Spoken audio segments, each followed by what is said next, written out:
ਸਾਮਈਨ अस्सलाम वालेकुम। ਵੇਖਣ ਸੁਣਨੇ ਵਾਲਿਆਂ ਨੂੰ ਬਹੁਤ ਸਾਰੀਆਂ ਦੁਆਵਾਂ। ਅੱਜ ਅਸੀਂ ਇੱਕ ਐਸੀ ਹਸਤੀ ਬਾਰੇ ਗੱਲ ਕਰਾਂਗੇ। ਸਾਡੇ ਕੋਲ ਮੌਜੂਦ ਨੇ ਜਨਾਬ ਹਮੀਦ ਨਿਜ਼ਾਮੀ ਸਾਹਿਬ।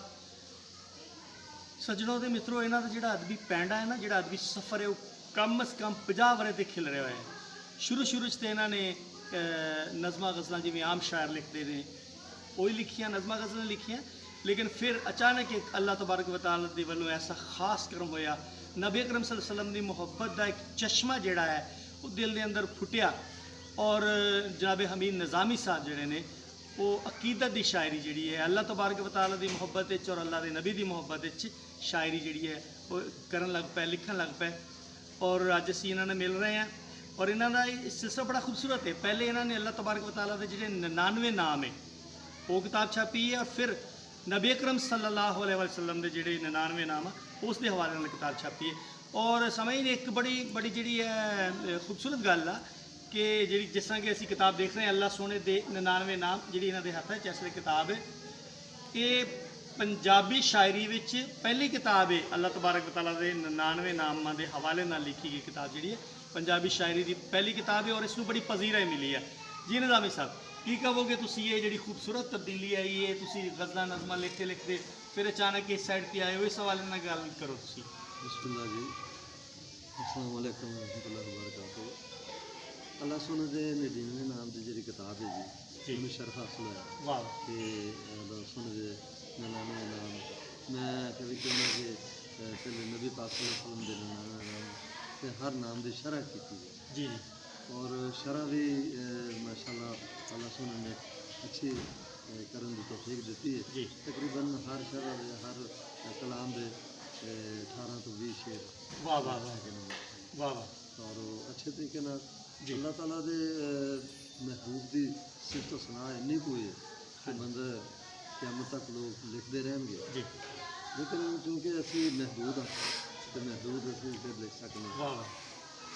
मैं अल्लाह सोने दे नामा चो एक इसम पाक है अल समीओ जी जी। तो मैनू ये जरा मतलब है भी इस वास्ते मैं तुहानू पेश करना अता फरमाओ। ये मैं एक दो दफ़ा अगर पढ़ी समीओ यानी सुनने वाला। हाँ है सुनने वाला जी। ये तो तर्जुमा है जी इहदी शरह है तशरीह होए आ कि हो के अरफा सुनदा है। वाह। हो के अरफा सुनदा है। हाँ हो के अरफा सुनदा है हर दा किस्सा सुनदा है। सुभान अल्लाह। हरफ हरफ ते लफ्ज लफ्ज हर एक जुमला सुनदा। सुभान अल्लाह। हर मखलूक दी 18,000 मखलूक हर मखलूक दी हर बोली दा हर एक फिकरा सुनदा है। सुभान अल्लाह सुभान अल्लाह। उच्ची रोवे या कोई नुकरे उच्ची रोवे या कोई नुकरे वाह वाह। हर दा रोना सुनदा। सुभान अल्लाह बेशक। सब इकट्ठियां दा रोना जिस तरह कि मैयत भी होवे बहुत लोग रो रहे हैं पता नहीं लगता कौन बंदा की रो रहा है तो केड़ा केड़ा रो रहा है, लेकिन वो जात होया कि सब इकट्ठियां दा रोना वखरा वखरा सुनदा है। वाह। ते रोवन वालियां दा रोना खबरे किन्ना सुनदा। वाह वाह वाह वाह। औखियां बोले कोई भी मार वाह वो तो सौखा सुनदा। वाह वाह वाह वाह वाह। किसी दा रोना सुनदा है किसी दा हासा सुनदा। वाह क्या बात। अच्छा ओ कीड़ी या हाथी दा ओ कीड़ी या हाथी दा वाह इको जिहा सुनदा। सुभान अल्लाह। वाह वाह वाह। यानी कोई तगड़ा होवे या माड़ा होवे।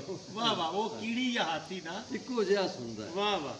वखो वख मखलूकां चों जो भी बोलदा सुनदा है। वाह वाह। सिप्पां घोगे मच्छियां ते जो विच दरिया सुनदा है। वाह। बेजुबाने ना बोलन आहा फिर भी सारा सुनदा। वाह वाह वाह वाह वाह वाह। सुभान अल्लाह। बेजुबाने ना बोलन फिर भी सारा सुनदा है।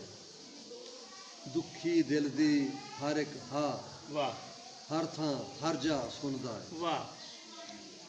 ते धरती थल्ले जो बोले हौला भारा सुनदा। वाह वाह। फिर के अरबां लोकी बोलदे ने कल्ला कारा सुनदा। वाह वाह वाह। अरबां लोकी बोलदे ने कल्ला कारा सुनदा है। वाह। सब तो पहले दुखीए दा कूक पुकारा सुनदा। वाह। ਤੇ ਜਿਸ ਤਰ੍ਹਾਂ ਇੱਕ ਫਰਿਆਦੀ ਵੀ ਹੂੰ ਅੱਜ ਕਲਾਵਾ ਸੁਣਦਾ ਹੈ, ਹੂੰ ਉਂਝੇ ਹਰ ਲਿਖਾਰੀ ਦੇ ਕਲਮ ਦਾ ਲਿਖਿਆ ਸੁਣਦਾ ਹੈ। ਵਾਹ ਵਾਹ ਉਂਝੇ ਹਰ ਲਿਖਾਰੀ ਦੇ ਕਲਮ ਦਾ ਲਿਖਿਆ ਕਲਮ ਦਾ ਲਿਖਿਆ ਸੁਣਦਾ ਹੈ।